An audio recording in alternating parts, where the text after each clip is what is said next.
सभी भक्तों को मेरी तरफ से एक बार फिर सादर प्रणाम। एक बार फिर हम एक दूसरा वीडियो लेके हाजिर हैं।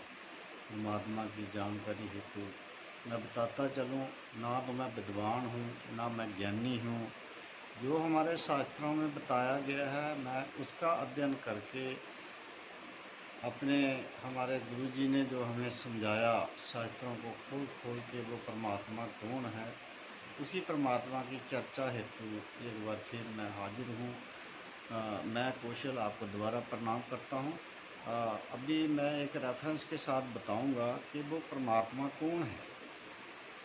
ऋग्वेद मंडल नंबर 9 सूक्त 86 मंत्र 20। परमात्मा साकार है, वह मनुष्य जैसा है, ऊपर के लोक में रहता है, वहाँ से गति करके चलकर आता है, पृथ्वी पर प्रकट होता है। अच्छी आत्माओं को जो दृढ़ भक्त होते हैं उनको मिलता है। उनको तत्व ज्ञान अपने मुख कमल से बोलकर करवाता है।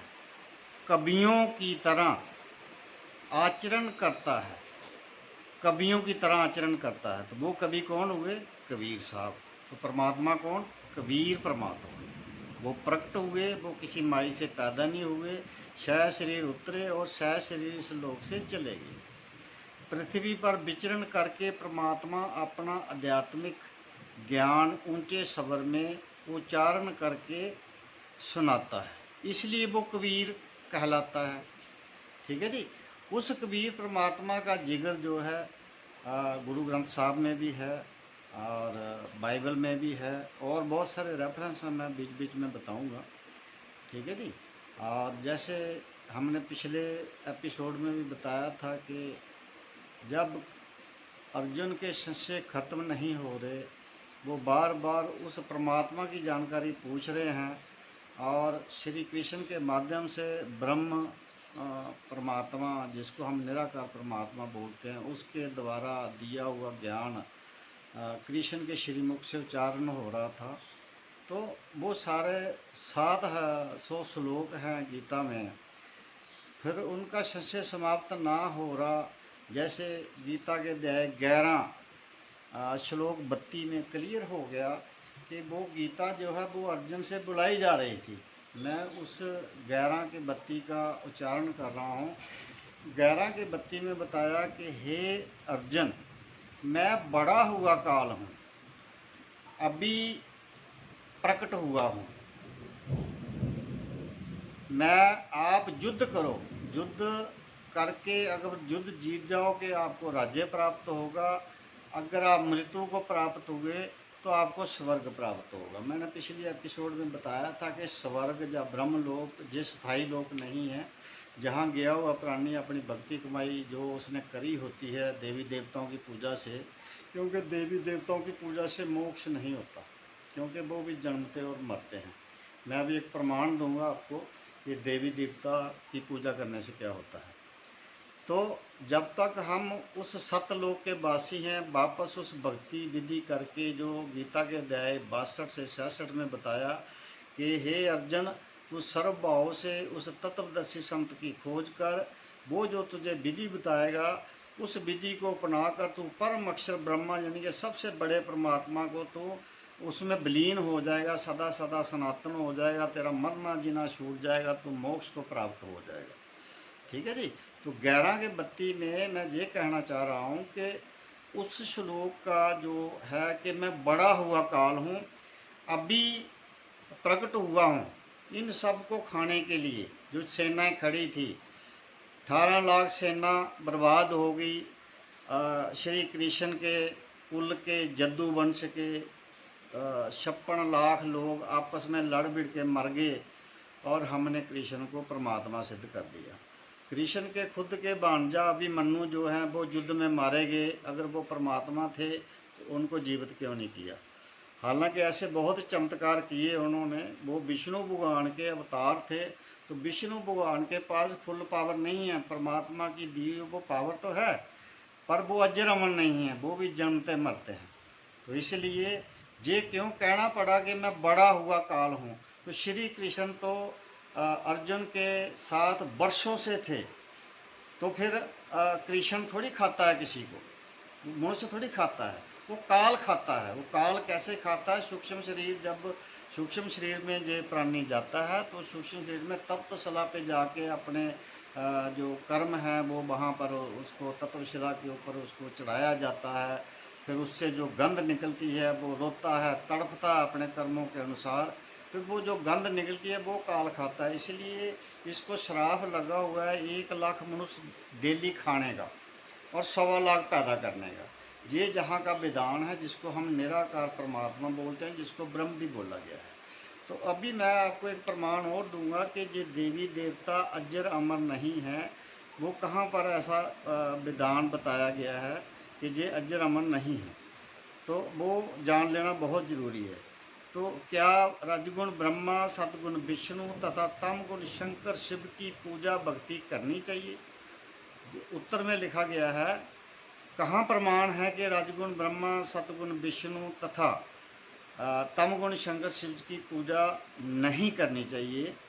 तो श्री मध्य भगवत गीता अध्याय नंबर 7 श्लोक 12 से लेकर के 15-20, श्लोक नंबर 15, श्लोक नंबर 20 से श्लोक नंबर 23 तथा गीता अध्याय 9 श्लोक 23-24, गीता अध्याय 17 श्लोक 1 से 6 में प्रमाण है कि जो व्यक्ति रजगुण ब्रह्मा, सतगुण विष्णु तथा तमगुण शिव जी की भक्ति करते हैं, वे राक्षस स्वभाव को धारण किए हुए मनुष्यों में नीच दूषित कर्म करने वाले मूर्ख मुझे भी नहीं बचते। क्या बोला? कि नीच दूषित कर्म करने वाले मूर्ख मुझे भी नहीं बचते। ये कौन बोल रहा है? ब्रह्म बोल रहा है, जो 11 के 32 में काल जो गीता बुलवा रहा है श्री कृष्ण से, ये बोलता है, वो बुला रहा है। अगर श्री कृष्ण गीता बोलता अपने मन से तो उसको ये शब्द बोलने की क्या जरूरत थी कि राक्षस स्वभाव को धारण किए हुए मनुष्यों में नीच मुझे भी नहीं बचते। मुझे मतलब ब्रह्म बोल रहा है कि मुझे भी नहीं बचते। ब्रह्म का एक ही मंत्र है, ओम मंत्र, और आप लोगों ने बहुत सारे विद्वानों ने हर एक मंत्र के साथ ओम जोड़ दिया। ओम जो है वो अपने आप में कंप्लीट मंत्र है, इसलिए वो पूर्ण परमात्मा जो है वो कबीर है। वो राजा के समान सतलोक में, ऊपर के लोकों में बैठा हुआ है, जो अजर अमर लोक हैं। हम सतलोक के वासी हैं, उसके ऊपर परमात्मा के 3 लोक और हैं, अगम अनामी, हाँ जी, अगम लोक, अनामी लोक, एक लोक और है। तो ऐसे 4 लोग परमात्मा के रिजर्व लोग हैं। जैसे वो परमात्मा जो है हर युग में आते हैं, हर युग में आकर के वो अपना नामकरण जहाँ पर आके करवाते हैं। जैसे सतयुग में आते हैं तो उनका नाम सत सुकृत होता है, त्रेता युग में आते हैं तो उनका नाम मनिंदर होता है। वो ऋषि या साधु का रूप धारण करके अपना जो ज्ञान है वो खुद ही देते हैं और पुण्य आत्मा को मिलते हैं। पुण्य आत्मा का जहाँ पर मतलब ये है कि जो परमात्मा को जन्म जन्म से ढूंढ रहे होते हैं, परमात्मा मिलता नहीं, फिर परमात्मा उनके पीछे पीछे घूमता है, ऐसी आत्मा कोई ना कोई माध्यम बनाता है, उनको मिलता है। ठीक है जी। ऐसे ही द्वापर युग में आते हैं जहाँ उनका नाम करुणा में होता है, और चौथे युग में कल युग में आके वो अपना नाम कबीर खुद ही रखवाते हैं।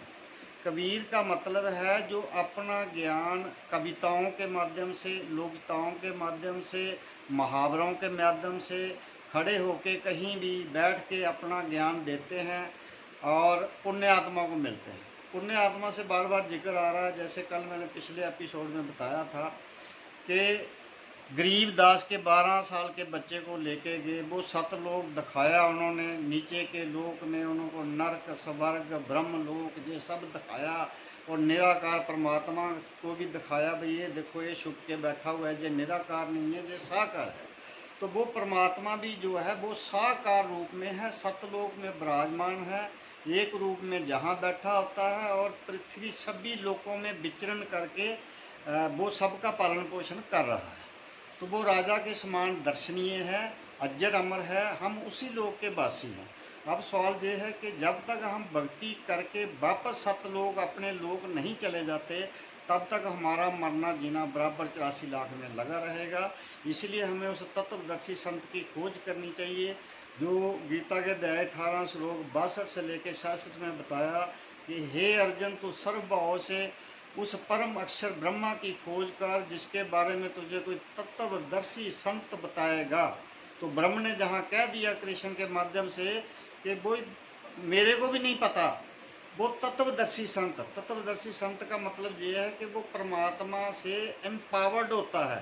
परमात्मा उसको खुद की पावर देते हैं और नॉमिनेट करते हैं कि बेटा ये सब मेरे बच्चे हैं, हिंदू मुसलमान सिख ईसाई, इनको जाके तू ये ज्ञान ये मंत्र दे। वो जब चाहता है परमात्मा उसको मिलता है, उसके पास शब्द शक्ति होती है, वहाँ पर मुर्दा भी जिंदा होता है, वहाँ पर सब बीमारियों के कल्याण होते हैं। तो इसलिए हे पुण्यात्माओं, उस तत्वदर्शी संत की खोज करो। अगले एपिसोड में हम बताएंगे वो तत्वदर्शी संत कौन है। और उसकी एक पहचान ये भी है कि जब जब तत्वदर्शी संत धरती पे आते हैं, उनको बहुत तकलीफ सहन करनी पड़ती है। फॉर एग्जांपल जैसे ईसा मसीह, जिसको जीसस बोलते हैं, वो जब धरती पे आए, उन्होंने भी वो भी परमात्मा के भेजे हुए प्यारी आत्मा थी कि जाओ मेरे बच्चों को जो ज्ञान दो। उनको जीवत जी लोगों ने काट डाला, उनको कैसे कैसे फांसी पर सूली पर चढ़ाया। आज उनके न्यायी उसी को परमेश्वर मान के बैठे हुए हैं, जो गलत है, क्योंकि जो वो पैदा हुए और मर गए। कुछ चमत्कार दिखाने वाली बात एक दूसरा विषय है। कृष्ण भी पैदा हुए मर गए, राम पैदा हुए मर गए। ये सब जन्म मन में लगे हुए हैं, देवी देवता हैं, इनकी साधना होती है, साधना के मंत्र होते हैं। जब वो मंत्र हम विधिवत किसी तत्वदर्शी संत से लेते हैं तो ये देवी देवता भी सुनते हैं। इनकी साधना करनी होती है मंत्र के माध्यम से, और परमात्मा की पूजा करनी होती है।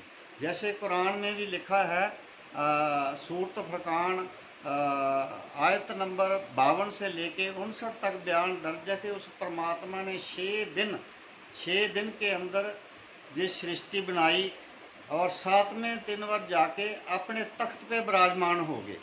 6 दिन के अंदर ये सारा ब्रह्मांड बनाया, और इस ब्रह्मांड का मालिक जो ब्रह्म है, काल ब्रह्म है, उसने ये भक्ति करके लोक लिया हुआ है। और इस लोक का विधान है कर्म के अनुसार जहाँ लगे रहेंगे, मरना जीना आपका छूटेगा नहीं। कोई एक्सीडेंट से मरेगा, कोई बीमारियों से मरेगा, आप कितना धन माया के पीछे, ये सब इसने भरमाया हुआ है लोगों को।